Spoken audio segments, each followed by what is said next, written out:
everybody, welcome back to the Accommodation Show. This week, I'm joined by the amazing, the wonderful Jessica Gillingham from Abode Worldwide. Welcome to the show. Thank you, Bart. Really pleased to be here. Thank you for having me on. Absolute pleasure, and I know that for you it's super early in the morning. I think I got you up before 7 a.m. because you're in Europe. I'm over in Australia. I'm finishing up my day. Thank you so much for getting up so early. So my pleasure. It was either this or hot yoga, which is what I do quite often in the mornings, but very happy to be here and skip the hot yoga. I bet. Look, oh my god, I just lost my train of thought altogether. I'm going to have to think. Why did I do that? Sorry, I got a bit of a cold coming, so that's why I'm at Theo. Where are we? I don't know why my brain's just... Did I just throw you with the hot yoga? No, I wanted to create a funny joke, and then I couldn't, I just sort of figure... You did throw me with a hot yoga. I don't know why. So hot yoga is one of those things that I haven't done myself, but my partner does get up every morning to go and do her hot yoga. So I'm sure, and I guess I'm so glad that you would choose me over the hot yoga this morning. It is super appreciated, and I think that we've been looking to try to get together and do this podcast for a little while, haven't we? We have, and I think sometimes it's difficult with that the time difference between Australia and the UK, but very pleased to have made it now. So thank you for having me, and especially when I know you've got a busy week next week. That's right. So, folks, I'm not sure when this episode will come out. I think it might be after the conference, but right now, as we're recording this, we are in the full throes of organizing the Strive conference, which is Strive to Thrive. So I'm under a lot of pressure, but look, I didn't want to let down the opportunity to catch up with you, because I've been watching your journey for quite a while. We've had some contact through your team and through the podcast in the past, and then you posted up on LinkedIn, and the post that you posted up was quite inspiring. Now, I don't know if you want to talk to it or whether I should, but what we might do, actually, let's talk about that post to start off with. You attended a Scale Rentals, and you did a presentation. I think there might have been issues with your slide deck, and then you posted up some of those slides on LinkedIn, and then I managed to pick up on that. Have I got the story right? You have. So it was the Scale Rentals Barcelona conference back in May, and I was doing a talk about PR and why it's important for brand building, reputation development. And I did the thing that you never want to do when you're giving a presentation, which is kind of bottle it, basically, because my slides went all wrong. The wrong slides were on display, so it wasn't the talk I was planning to give. So I posted some of the slides on LinkedIn afterwards to explain what it was I was going to talk more fully about. Yeah. And the slides, so that would have been pretty petrifying, right? Like to be up on stage and then what you're planning on doing is not working out, especially being in the PR world. And then you go into recovery mode, right? Okay, how do I fix that? The reputational damage. It's like, oh, I'll re-engage with people online. Was that the thinking? It was. It was like not my happiest day, that's for sure. But these things do happen, and it was in the end it was absolutely fine. And 2 or 3 weeks later, I was speaking in New York at the Skift Short-Term Rental Summit, and it really helped me to make sure that all the slides were totally correct for that. So at the end of the day, I managed to I actually got loads of great feedback for the half of the talk that I gave, so that was really good. But it is a thing of worst nightmares, awesome. For sure. Oh yeah, look, so right now I'm doing a presentation which is using ChatGPT and AI, and I am completely reliant on two things. One is for the internet connection to work, and two is for ChatGPT to be working. So if that doesn't work, my whole presentation falls apart completely. And I actually did four keynotes with that setup, and then by the fifth one, I was talking to someone. They said, "Oh, what happens if ChatGPT goes down?" I'm like, I don't have a backup. I have nothing. I can't. I can talk people through it. I don't even have any screen shares to show people what it could potentially do. So that's something that I fix. So I don't begrudge that situation of not having what you had planned, because you put a lot of work into it and it's such a pleasure. But what I like about you is that you took that as an opportunity. Absolutely. If you can't take these things as opportunities, there's sort of no point really. I'm a learner by heart, so anything that helps me learn and improve and grow is important for me and is a good, nothing's ever a mistake. Yeah. And so for those that don't know about you, can you do a bit of an introduction and sort of let everybody know what your background is and what you're doing in the accommodation space? Yeah, sure. So I started my PR agency just over 7 years ago, and I started it because I saw that there was a gap within the short-term rental space, and back then we used to call it the vacation rental space. I saw that there was a gap and an opportunity for somebody to help the industry with public relations, media relations, reputation development, thought leadership. And at the time, there were vendors in the space, there were tech companies, of course, there was all that innovation, but it was really at the beginning of the innovation. It was a few years after Airbnb launched, and there was a lot of noise, a lot of money coming into the space, lots of development and innovation, and it was a really exciting time.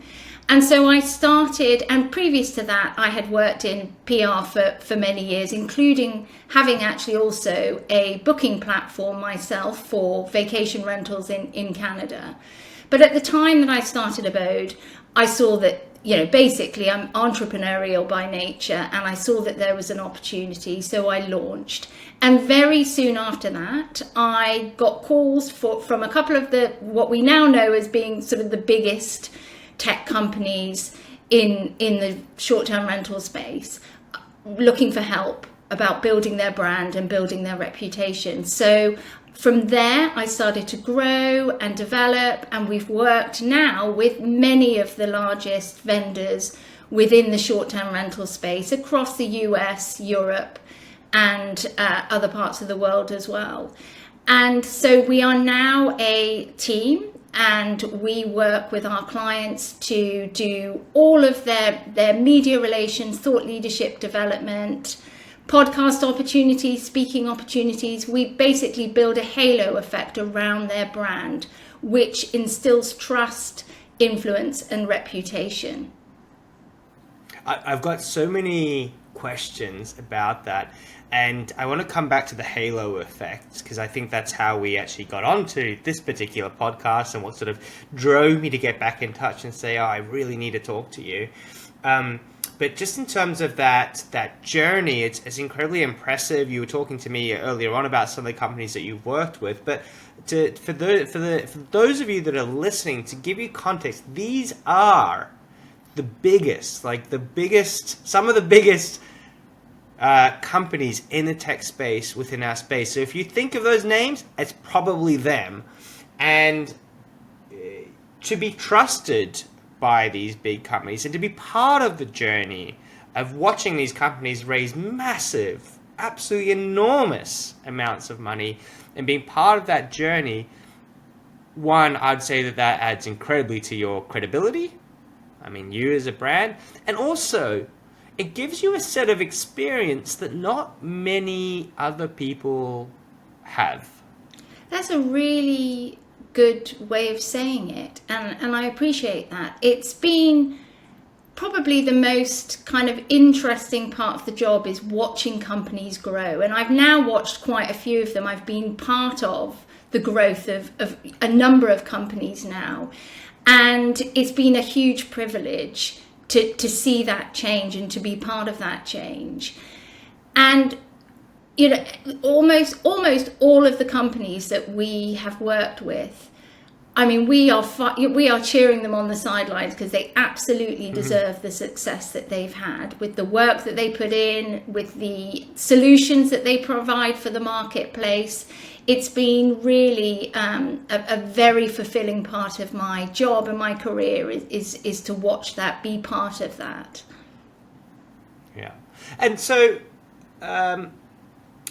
this episode, I really wanted to dedicate it towards the journey.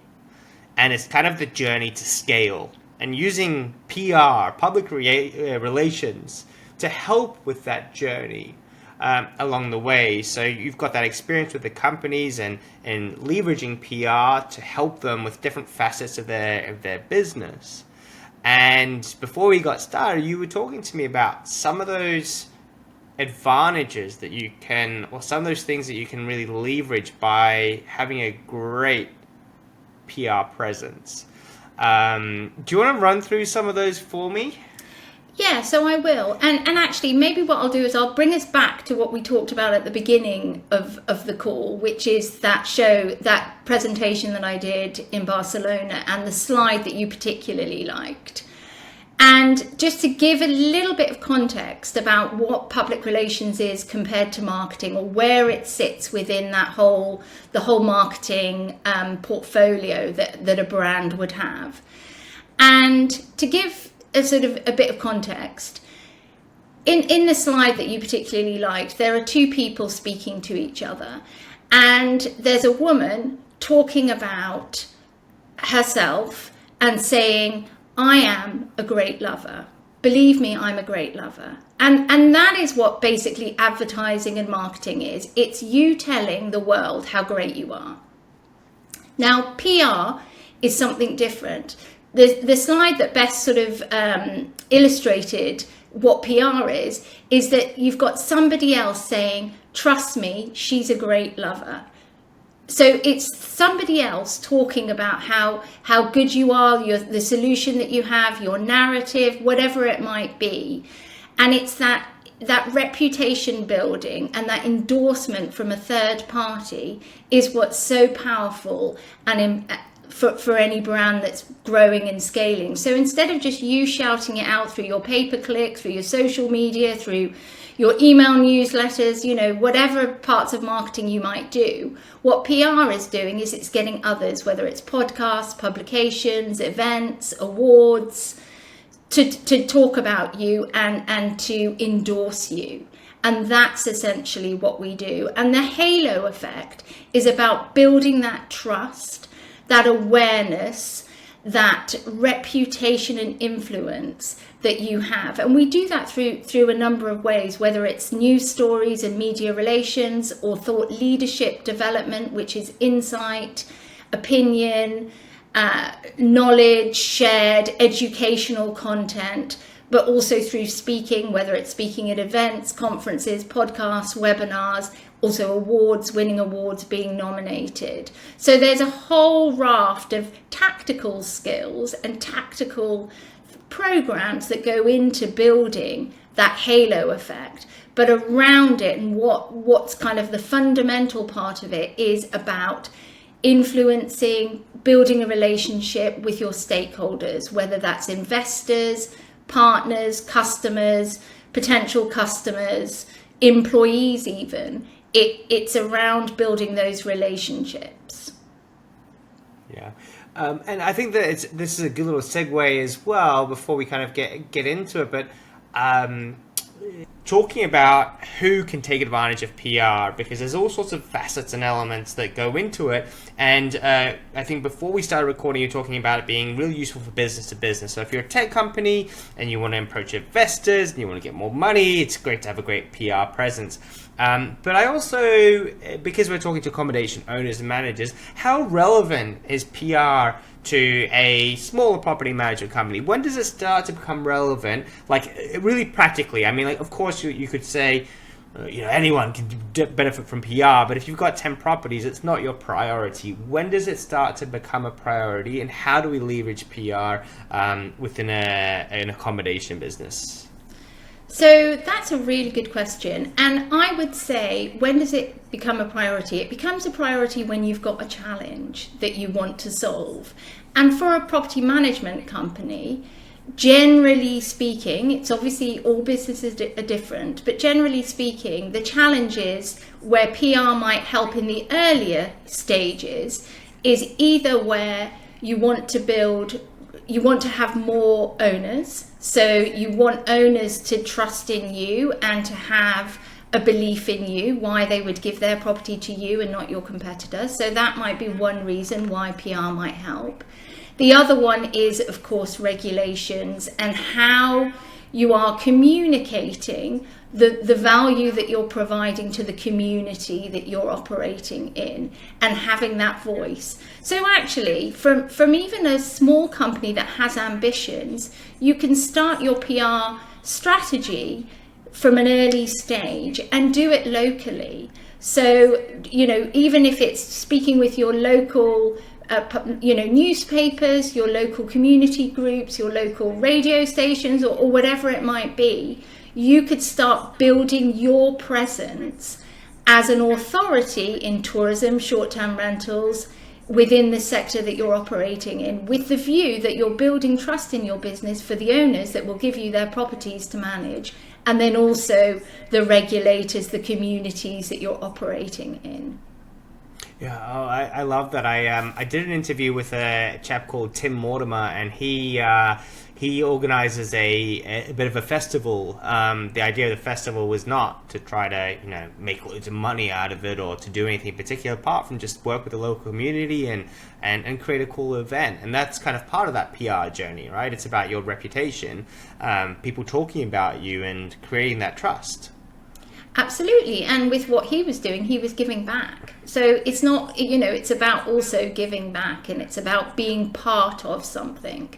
I actually, we talked a bit earlier about how I was speaking at Skift about 4 weeks ago or whatever it was in New York. And the topic that I was speaking about there was about how the industry needs to get better at telling its own story, and we can do that through collectively starting with individual stories. So starting with small businesses within the sector, small to medium businesses, property management companies, speaking about the benefit that they're bringing to their owners, to their communities locally. Like, it's really important. So we in our agency, we tend to work with the bigger global companies, but actually you can start really local and really small by telling those stories, and it's very powerful. Yeah, there's so much to think about, especially now that there are a lot of challenges that the industry faces, be it from regulation and potentially misunderstanding of what it is that the industry is all about and what it actually does. The stories that you get is all about disasters that happen in a short-term rental, right, at the parties, and all the downside, and that's what the media is all about, really. I mean, that's how you sell papers. You sell papers not by having a positive story, but by having a negative one. So getting out there and creating that narrative, we have to be more cognizant of it and more in control. Absolutely. And it's talking about all the benefits. With short-term rentals, small to medium-sized businesses, they're entrepreneurial. They're creative businesses that provide income for individuals and communities, their team, whatever. This is really important stuff. They provide income for communities by the travelers that come and stay and spend and spend their tourism dollars. There's all sorts of benefits that the industry brings to the communities that they serve or that they operate in, that we're not able to get those stories out as much as would be beneficial. But actually, individual companies, by doing that through their local networks, collectively, there's power in that. So one of the things that you said was that it's all about trying to figure out what problem you're trying to solve. Can you help me a little bit more with that? Because if we put it back into the context of scaling, all right, like why are we doing this? We're trying to grow our business, and there's other reasons that kind of come up. But can you give me some real tangible examples of things, of problems we might want to solve? And I don't really mind if it is for a tech company as well, or you know, it can be any of the above. But I'd love to understand. So we've talked about regulation now. You know, that sort of thing, that community work, and becoming a community player, so potentially getting more properties. What are the other things that we can do within PR, and what problems can we be solving? So one major one that companies tend to start to pick up their PR program is when they're looking for investment. So it's around building that profile of either the C-suite, but also the brand. When they're looking to attract investors, it's really important that they have a visibility in the marketplace, and the best way to do that is by being written about and having stories in various publications. So that funding investment journey, PR is a big part of that. Secondly, often companies do it for talent acquisition. You know, especially since COVID, it's been really difficult to get decent talent. Lots of companies, whether it's a property management company or a tech company, have struggled with that. Now, everybody wants to work for a winner. They want to work for a company that has a good profile, that has its narrative out there, that you know and understand who it is and what it stands for. So PR can be used for talent acquisition.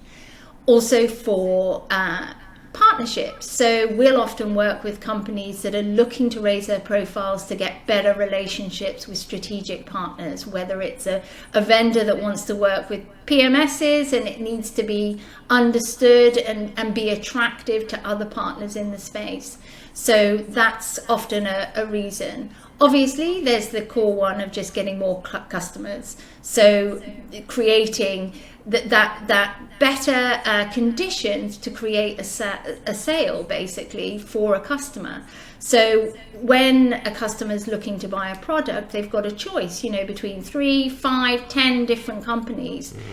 If they're seeing a company that is being written about by their favorite industry trade press, or it's on a podcast that they like to listen to, or all of those many places where you could read about a company, they will choose the company that they see as having the value that other people have written about it, rather than one that just sends a pay-per-click ad, or you know, that they're on their email newsletter list from.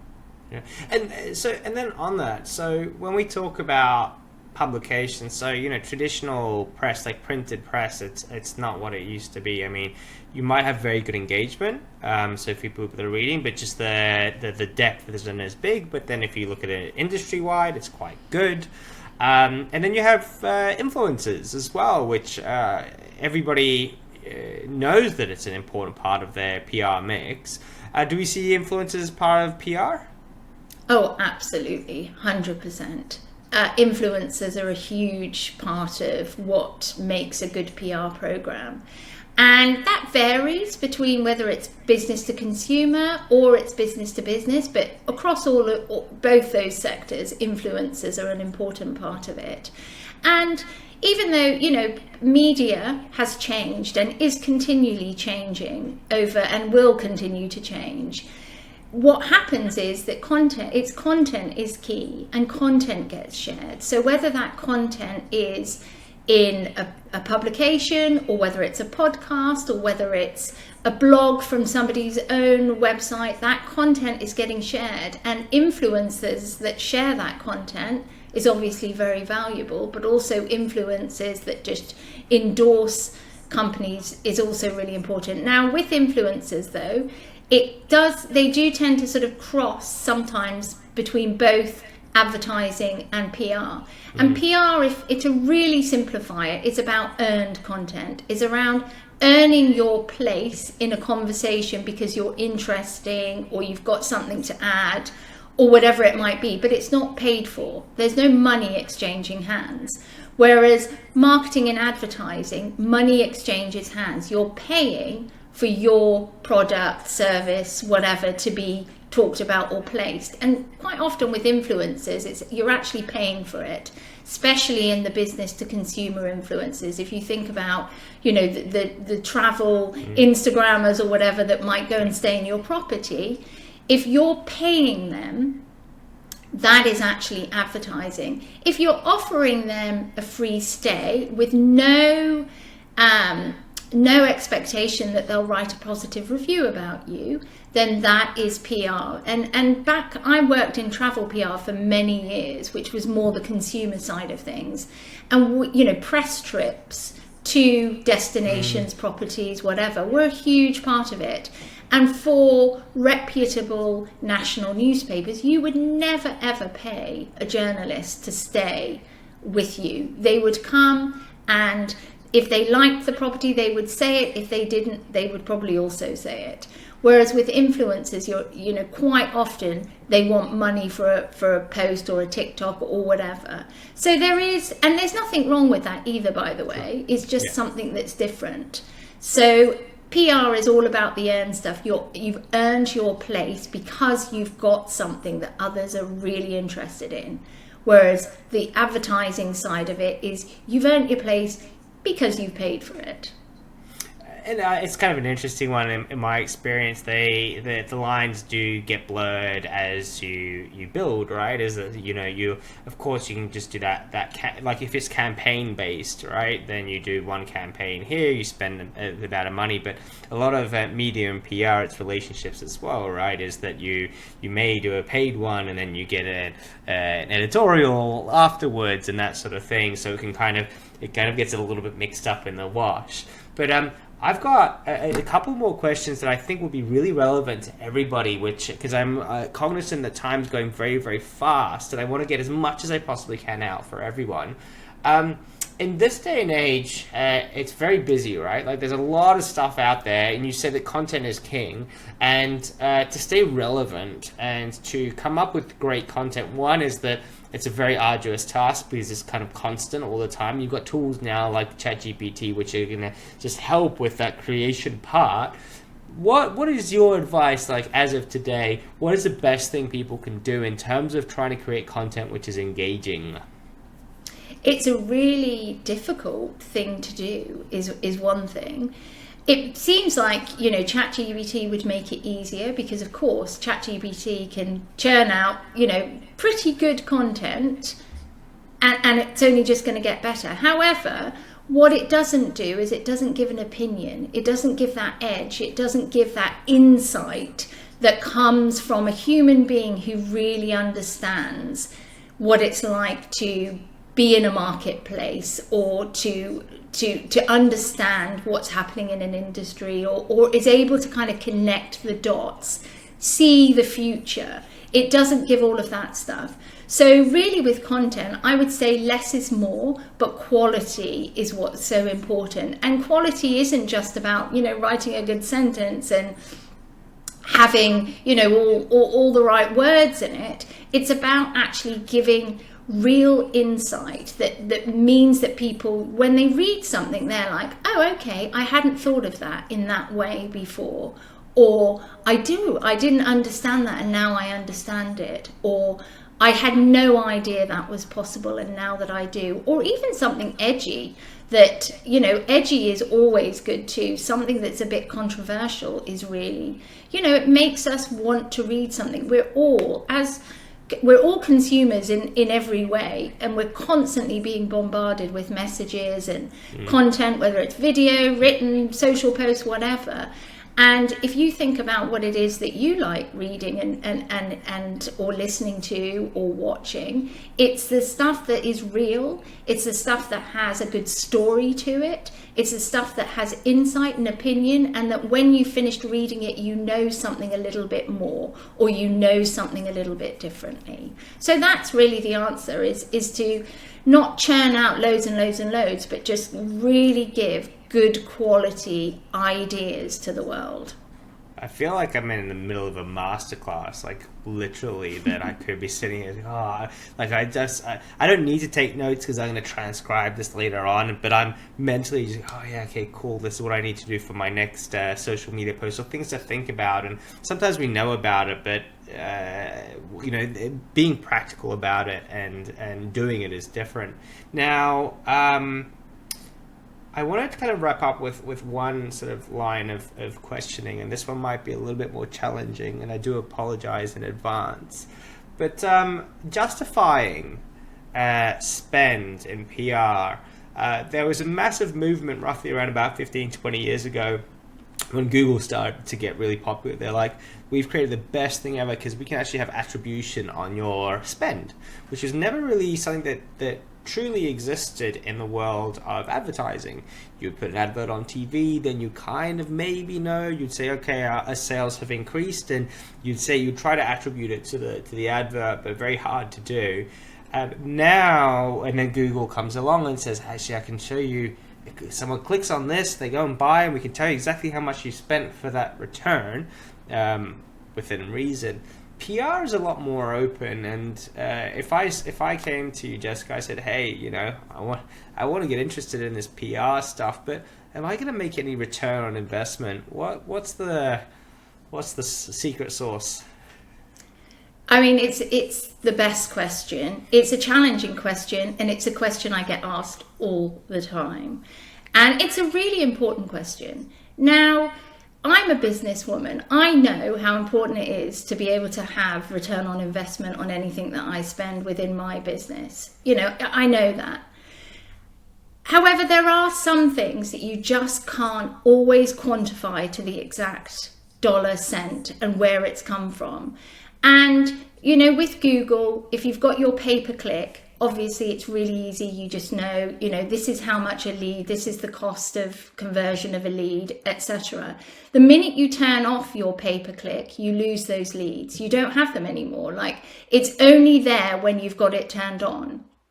Now, with PR, what it is it covers that whole sales journey that you have. So whether those leads are coming in through that way, through direct sales, through meeting them at a conference, all of those things, PR actually covers all of that, because what they have is that they have built trust in your brand, which makes it easier to convert all those other leads.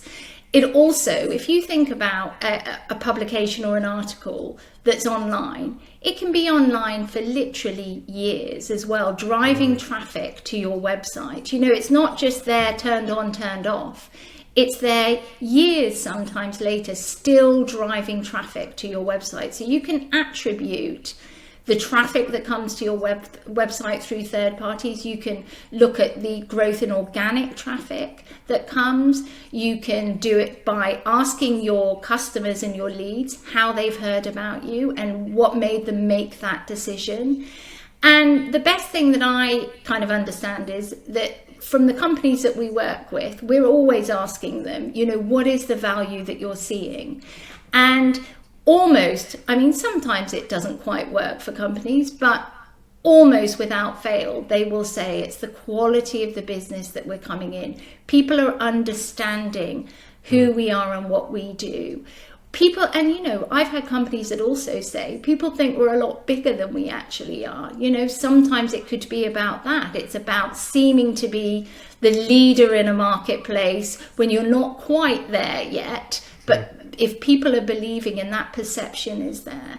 So it's really, it is a tricky one, because, how do you quantify, say somebody, listening to this podcast, how do you quantify and know whether they go and buy a product that they may have had somebody, that you might have had a guest talking about on this podcast? It's really difficult to know that, but what they will have done is understood a little bit more about what that brand might do, and then when they see it again. The other thing is, if we think about it, when somebody buys anything from a vacation rental to a new car to a puppy or to a tech product, they quite often have to see that product several times. Anything from 15 to 20 times, have different touch points with a company before they actually make that decision to purchase. And how do you track all of those touch points and the sort of the stuff that goes around it? It's almost impossible. And really, it is difficult to do it, but not impossible if you're tracking and you've got certain types of metrics in place. So do you think it's reasonable to set aside a certain budget for PR and just kind of have it as part of your marketing stack, and just saying, well, if my marketing is, X% of the business, I'm going to spend this much on PR, and just have it as part of that sort of ongoing investment all the time? Or how do we understand whether we should be spending $5,000, $10,000 or $100,000 a month, or even $1,000 a month on PR? So that's exactly what companies of a certain size do. They allocate a percentage of their marketing budget, which will vary depending on the company, and that it's part of their marketing mix that they would allocate. And if you think about Airbnb over the last year and a half, 2 years, there's been a lot of publicity and a lot of articles and a lot of kind of in their earnings calls, etc., they've talked about how that they have put, since COVID, they've put the majority of their marketing budget into their brand, not their pay-per-click. And for their brand, they see that as PR as well, because they know that has been what's brought them the traffic, the awareness, the customers, the growth, etc., has been around their brand, not the direct performance marketing. And I think that's a really good lesson to learn, actually, and we're going to close off on that for property management companies. Quite often, I actually did a post today about pay-per-click campaigns, and to actually get a positive return on investment for pay-per-click in short-term rentals, it's very, very difficult to make a lot of money out of it, because one, you need a team of people like me running the campaign for you, so I need to get paid at some stage. Then you have to pay for your adverts themselves, and you're competing with all the OTAs as well. And generally that customer, you're only going to see them once or twice in your business unless you're at a certain scale. However, if you're doing PR, then it's just that being in front of someone on a regular basis over time, and then you've got much better opportunity to actually get them to convert and to come and stay with you. Especially like if it is an influencer, right, a travel influencer, and it's kind of coming up on their feed and you just remember it. It's a much more sticky proposition, rather than, hey, I'm just looking to book a hotel, and take a leaf out of Airbnb's book is what we're saying, right?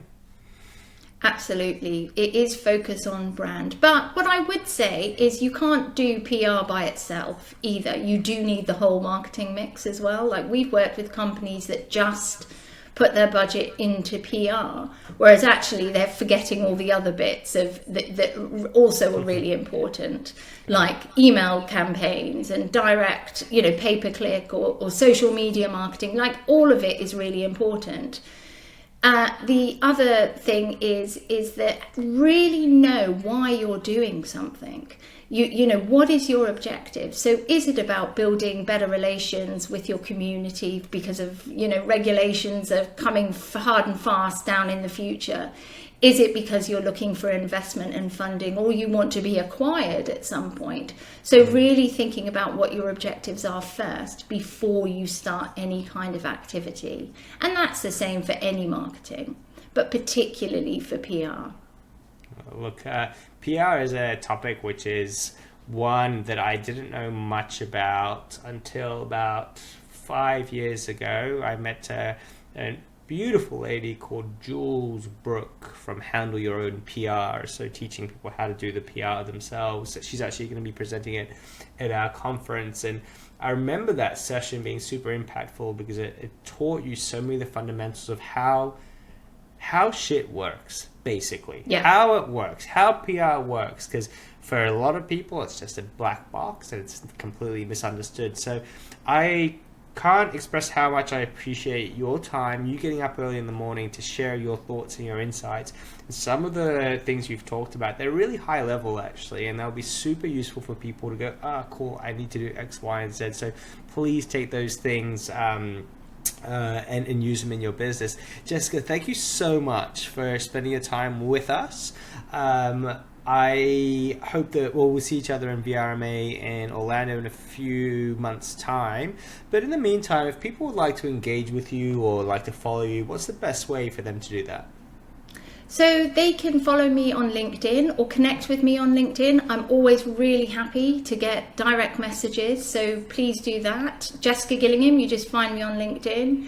The other thing is that I do have an industry newsletter where I share insight about hospitality and short-term rental, hotel and the living sectors and how they're all converging. So if anyone's interested in signing up for that, you can also sign up for that through my LinkedIn. And we also have a website, which is www.abodeworldwide.com. Awesome.